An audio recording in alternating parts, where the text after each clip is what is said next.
I work at a mental asylum. Everyone here is sane, happy, and perfectly healthy. Part 1. I work at a mental asylum. Everyone here is sane, happy, and perfectly healthy. I applied for the job on a whim. It was one of dozens of government listings, anything that paid better than what I was making. Most of them I barely remembered applying for. So when I got the email back, I had to reread it twice. Patient supervisor at a private mental facility. The salary was higher than expected, almost 4 times higher. I accepted before I could talk myself out of it. A few days later, a letter arrived. No company branding, just an address, a time, and brief instructions. Report to Bradley at the facility entrance. Role, patient supervisor, handover. I pulled into the parking lot for my first day yesterday. It was a gray Friday morning, and the sun was just starting to emerge, casting an orange glow over the large building. From the outside, it was exactly what you'd expect. Brick walls, tall fences, cameras, tight security. The kind of place you don't accidentally wander into. John, a man in his late 50s, stood there in a dark blue uniform. "I'm Bradley," he said, shaking my hand. "You're taking over from me." He glanced up at the building and sighed. 30 years and I'm done. This time next week I'll be on a beach with the missus, cocktail in hand. I chuckled as we walked inside. The moment I stepped through the glass doors, I stopped. The inside didn't match the outside at all. Polished floors, purple carpet, marble reception desk. Quiet and very expensive looking. It looked more like a hotel than an asylum. No shouting or chaos anywhere. Find out what happens next in part 2. "Most patients are still asleep," Bradley said, as if reading my thoughts. "You'll see more later." I followed him down the hall. The metal doors at the end had been wedged open with a shoe. He pulled them open, and they slid apart. "Your job's simple," he began. "You get assigned 1 patient a week. Follow them, observe, report anything concerning." "Like what?" I asked. He shrugged. "Honestly, nothing ever really happens." I raised an eyebrow skeptically. Just then, a door opened, and a young man stepped out in a bathrobe with a coffee in his hand. He couldn't have been older than early 30s. He had dark hair, still damp like he'd just taken a shower. He looked confident and relaxed. He smiled when he spotted us. "Morning," he said. I leaned slightly toward Bradley. "Is he staff?" Bradley shook his head. "Patient." I stared. The man approached, eyes flicking briefly to Bradley. For a split second, he looked confused. Then Bradley grinned. The man's expression snapped back into place, as if a switch was flipped. He smiled again and held out his hand. "Tavian," he said. "Call me Tav. Good to meet you." I hesitated. Bradley chuckled, and Tav laughed. "Oh, come on," Tav said. "I'm not going to rip your arm off." I started. "Not all of us are running around in straitjackets, you know," he added casually. "This isn't Arkham." Find out what happens next in part 3. Bradley snorted. "Right," I muttered, shaking his hand. His grip was firm. When lunch came around, we entered the cafeteria. It looked more like a mini Michelin star restaurant than a hospital lunch hall, the kind of place that served a droplet of food in the middle of a huge plate. Bradley sat with the patients, not near them, with them at their table. I followed hesitantly and sat opposite him as the other patients filed in. Tav slid into the seat next to him, and a few others joined their side of the table. Tav was now dressed in a sleek black Nike running top and joggers, like he'd just finished a morning workout. "So," Bradley began, "what did you do before this, John?" "Office job," I said. "Admin." "Ah, the 9 to 5, said Tav nonchalantly, cutting into his steak. "Used to work in insurance. I get it." Just then, a young blonde woman sat beside me. She looked between me and Bradley curiously for a second, then a smile spread across her face as she turned to me. "Bryony," she said, offering her hand. "You the new supervisor?"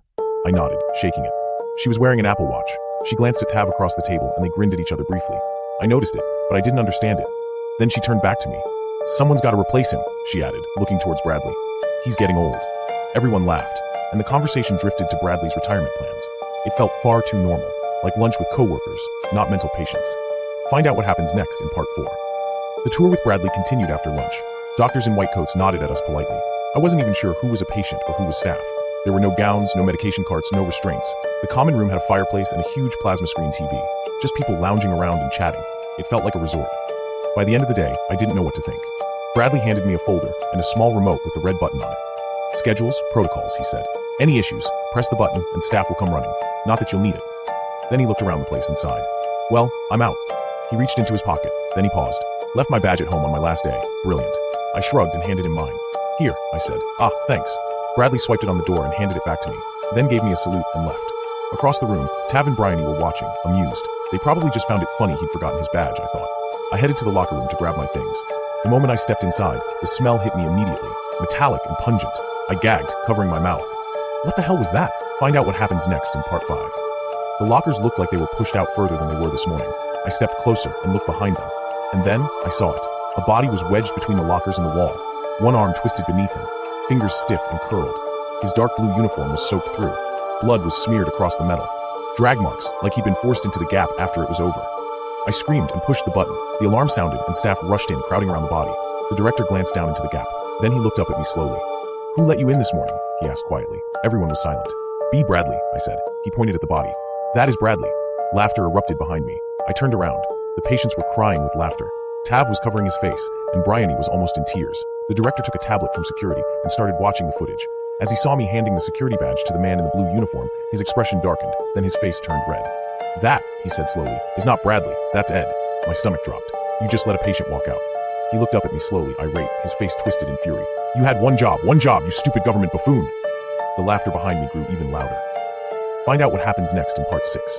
That's not, I stammered, mortified. I was just with... Did he even give you a uniform? He yelled. My face burned as the realization dawned. Come on, director, he's just a baby, Bryony said sweetly. You're gonna make him cry. Government wage slave, someone else snorted. What did you expect? The director turned to them. You think this is funny? You want this place shut down? Relax, we just wanted to see if Ed could pull it off. Tav smirked. Didn't think anyone would be that stupid. At least he gets you tax deductions. I stood there shaking. Not only did no one seem to care that there was a dead body behind the lockers, but now I was being violently berated by my boss, who I'd just met, on my first day at a new job. In front of an entire facility of mental patients who were joining in, and had all known that another patient was pretending to be a dead staff member for an entire day, right in front of me. The director waved a hand at security, who started pulling the body out. Dispose of it, the director muttered. Call legal. He shoved a uniform into my hands and glared at me like I was scum, then stormed out. The crowd dispersed, leaving me in mortified silence. Then the janitor walked in with a bucket and mop and began cleaning like it was routine. What the hell is wrong with this place? I muttered. You, he said nonchalantly. I blinked. Excuse me? Find out what happens next in part 7. He leaned on his broom. No one filled you in? He said. No one here's actually insane. They just had lawyers good enough to dodge death row with an insanity plea. My mouth went dry. They all ended up here? I asked shakily. He exhaled, like it was the most obvious thing in the world. Money talks. Same circles, same connections. They bankroll this place. Keep it quiet. You're the only part they can't get rid of. Government requirement. The door opened again, and I flinched. Tav entered and smiled at the janitor, ignoring me completely. Hey, he said to the janitor. How's the wife? Good, the janitor said, smiling. They shook hands, and Tav passed a folded bill into his. Take her out somewhere nice. The janitor pocketed it and chuckled with a grateful nod of appreciation. Tav grabbed something from a locker and left. Didn't look at me once, so now I'm the joke. In a facility full of people smart and connected enough to get away with the worst things imaginable. I don't know how I'm going to go back there on Monday. God help me. Follow for more horror stories.